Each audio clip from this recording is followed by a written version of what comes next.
Hello everyone, welcome to my YouTube channel.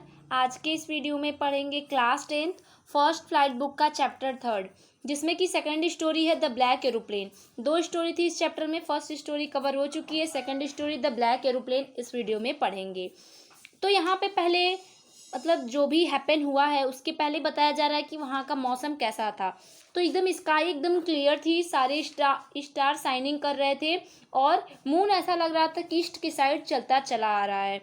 और जो ये स्टोरी लिख रहा है यानी ऑथर बता रहा है कि आई वॉज वेरी हैप्पी, मैं बहुत हैप्पी था क्योंकि फ्लू ओवर कंट्री साइड, जब सबके छत पे जब सभी लोग सो रहे होंगे तो मैं सबके छत के ऊपर से अपनी एरोप्लेन लेकर के जाऊंगा। दुनिया सो रही होगी, मैं सबके ऊपर से high up above the country sleeping country side, जब सारे कंट्री साइड स्लीपिंग कर रहे होंगे तो मैं हाई अप यानी ऊपर जाऊंगा। इसलिए ऑथर हैप्पी भी था।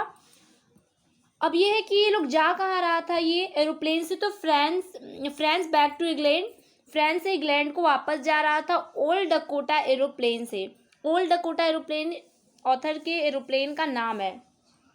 इसी एरोप्लेन से ये जा रहा था और बता रहा है कि छुट्टियों का टाइम था और ये अपनी छुट्टी स्पेंड अपने फैमिली के साथ करना चाहता था। टाइम क्या हो रही है, 1:30, सुबह का 1:30 हो रहा है।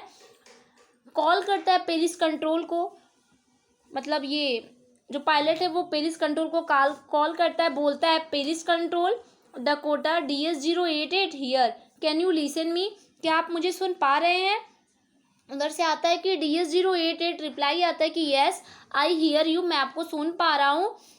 तो उधर से ऑर्डर आता है कि आप 12 डिग्री वेस्ट अपनी डकोटा को घुमा लीजिए, टर्न कर लीजिए, आप साइड बताता है कि आपको किस साइड जाना है। ऑर्डर मिलता है ना, उधर ही एरोप्लेन चलानी होती है, तो ऑर्डर मिलता है कि आप 12 डिग्री वेस्ट की तरफ घूम जाइए और DS-088 कह के कॉल कट जाता है। फिर क्या है कि लाइट, अब ये जब लेके जाता है उसी डायरेक्शन में टर्न करता है जिधर ऑर्डर आया रहता है, तो ये देखता है कि बहुत अच्छी एक सिटी आ रही है और फ़ोन कट जाता है। फिर ये क्या करता है कि check compass radio map fuel, सोचता है कि चलो अपना कंपास चेक कर लेता हूँ, रेडियो और फ्यूल, जैसे कि तेल है या नहीं, फ्यूल उतना है कि नहीं, और रेडियो और कंपास तो मेरा सही है, क्योंकि अगर रेडियो कंपास सही रहेगा ना तभी पता तो चलेगा, रेडियो से कॉल वगैरह और अपना कंपास सब कुछ चेक करता है। Paris was about 150 kilometre behind me, बताया जा रहा है कि पेरिस के 150 किलोमीटर पीछे ही, पेरिस जहाँ ये था 150 किलोमीटर पीछे था। तब तक क्या होता है कि ये देखता है कि black mountain storm cloud danger scene, जो वहाँ का मौसम तुरंत चेंज हो जाता है, माउंटेन पूरा ब्लैक हो जाता है, पूरा एकदम स्टॉर्म आधी टाइप का क्लाउड हो जाता है, बहुत ज़्यादा डेंजर सीन हो जाती है, सब कुछ ब्लैक हो चुका होता है, कुछ भी पॉसिबल नहीं रहता है वहाँ पे देखना। और ये पायलट सोचा रहता है कि इस छुट्टी में जा करके अभी मैं जब घर पहुंचूंगा तो अपने फैमिली वालों के साथ ब्रेकफास्ट करूंगा, लेकिन जब देखता है कि मौसम इतना ख़राब है, मुझे कुछ दिखेगा ही नहीं, तो मैं एरोप्लेन कहाँ से चलाऊंगा, इस वजह से वो बहुत सैड हो जाता है। फिर ये सोचता है कि नहीं, आज मुझे ब्रेकफास्ट करना है अपने फैमिली वालों के साथ, तो ये क्या करता है कि I will take the risk and flew into the storm. Pilot सोचता है कि चलो क्यों ना रिस्क ले लिया जाए, कि अपने फैमिली वालों के साथ ब्रेकफास्ट करने के लिए ये रिस्क लेकर के अपनी एरोप्लेन स्टॉर्म के अंदर लेकर के चला जाता है। एनीथिंग इम्पॉसिबल टू सी, कुछ भी नहीं दिख रहा था उस क्लाउड में, बट फिर भी ये लेके अपनी एरोप्लेन लेकर के चला जाता है उसी स्टॉर्म में। और ऐसा लग रहा था पायलट को कि उसकी जो एरोप्लेन है ना वो जंप और ट्विस्ट कर रही है, कि वो कैसे चल रही है, कैसे उड़ते चली जा रही है, किस डायरेक्शन में जा रही है, खुद पायलट को नहीं इसका पता था। और इसका कंपास बार बार राउंड राउंड घूम रहा था, इसका कि वो भी सही से वर्क नहीं कर रहा था। कंपास रेडियो वॉज डेड, सब कुछ खत्म हो चुका था, इसका ना कंपास काम कर रहा था, ना मैप काम कर रहा था, ना रेडियो काम कर रहा था। फिर क्या होता है कि इन ब्लैक क्लाउड, उसी ब्लैक क्लाउड में अनदर एरोप्लेन आती है। इसको एकदम थक चुका होता है, एकदम परेशान हो जाता है कि ना रेडियो काम कर रहा है, ना कंपास में जाऊं किधर, और मैं इस क्लाउड के बीच में कहाँ मेरी एरोप्लेन है मुझे खुद नहीं पता। फिर क्या होता है, उसी ब्लैक क्लाउड में एकदम परेशान हुआ रहता है, तभी देखता है कि दूसरी एरोप्लेन इसके तरफ आ रही है। उस एरोप्लेन में भी कोई लाइट्स नहीं जल रही है, मतलब दूसरी एरोप्लेन आ रही है, और उस एरोप्लेन का जो फेस है ना पायलट के साइड ही था, मतलब जिस डायरेक्शन में पहली एरोप्लेन जा रही थी डकोटा वाली, उसी डायरेक्शन में सेकंड एरोप्लेन भी मिल जाती है। और उसमें का पायलट बोलता है इस पायलट से कि मुझे पता है तुमको कुछ नहीं दिख रहा है इस स्टॉर्म में। ही lifted me one hand and wave, तुम मेरे वेव को फॉलो करो, यानी कि जब मेरे एरोप्लेन की जो आवाज़ आएगी, मेरे एरोप्लेन की तुम डायरेक्शन को समझ करके उसी डायरेक्शन में आओ, तुम्हें कुछ नहीं होगा। अदर पायलट, जो दूसरा पायलट होता है, वो कहता है तुम मुझे फॉलो करो, तुम्हें कुछ नहीं स्टॉर्म में पता चल रहा है, तुम मुझे फॉलो करो, जैसे जैसे मैं जाऊँगा वैसे वैसे तुम भी चलना, सब कुछ अच्छा हो जाएगा। फिर ये लोग क्या करते हैं, नॉर्थ की साइड टर्न ले लेते हैं।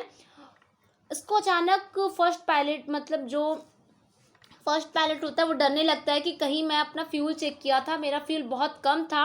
जब वो फर्स्ट टाइम अपना फ्यूल चेक किया होता है तो उसका फ्यूल बहुत कम रहता है। इसको डर लगती है कि मैं लैंडेड हो पाऊँगा कि नहीं, जी जहाँ मुझे जाना है वहाँ मैं पहुँच पाऊँगा कि नहीं, मेरा फ्यूल ना ख़त्म हो जाए। इस वजह से वो बहुत डरा होता है।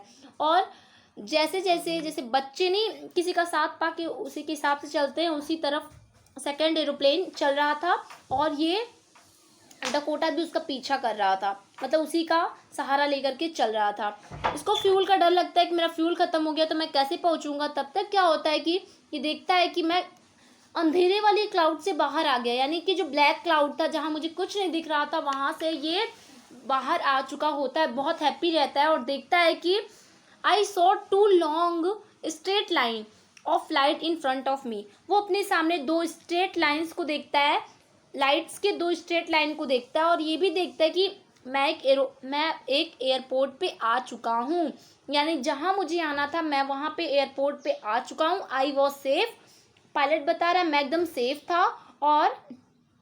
और ये क्या करता है, पीछे मुड़ के देखता है कि अरे वो जो मेरी सेकंड एरोप्लेन जो मुझे फॉलो करा करके मुझे यहाँ तक छोड़ी है, वो ब्लैक कलर की थी, वो एरोप्लेन कहाँ गई। तो देखता है कि पूरा स्काई एकदम एम्प्टी है, कोई दूसरी एरोप्लेन नहीं है, कोई भी वहाँ पे देयर वॉज नथिंग देयर, वहाँ पे कुछ भी नहीं था। और ये क्या करता है, एकदम घबरा जाता है कि वो कौन था जो कि मुझे इतना हेल्प किया, मैं उसकी वजह से बाहर आ चुका।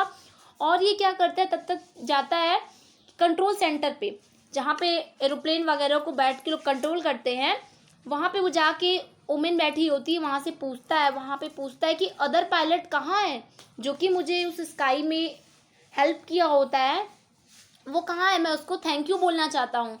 तो जो वुमेन होती है वो हंसती है, पहले हंसती है, कहती है कि आज इस सेंटर से सिर्फ तुम्हारी एरोप्लेन उड़ रही थी, अदर एरोप्लेन नहीं उड़ी है, तो तुम किस पायलट की बात कर रहे हो। तो ये कहता है कि no other pilot were flying. Reply woman करती है कि कोई अदर एरोप्लेन आज फ्लाई नहीं की है सिवाय तुम्हारी की है।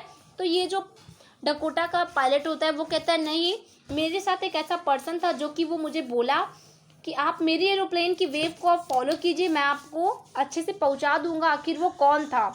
तो ये कहता है कि मैं उसी के हेल्प से आज मैं सेफली यहाँ पे पहुँच गया हूँ, क्योंकि मेरे पास ना कंपास था ना रेडियो था, फ्यूल ख़त्म भी होने वाला था मेरे टैंक में। वो कौन था, और उसकी एरोप्लेन ब्लैक कलर की थी।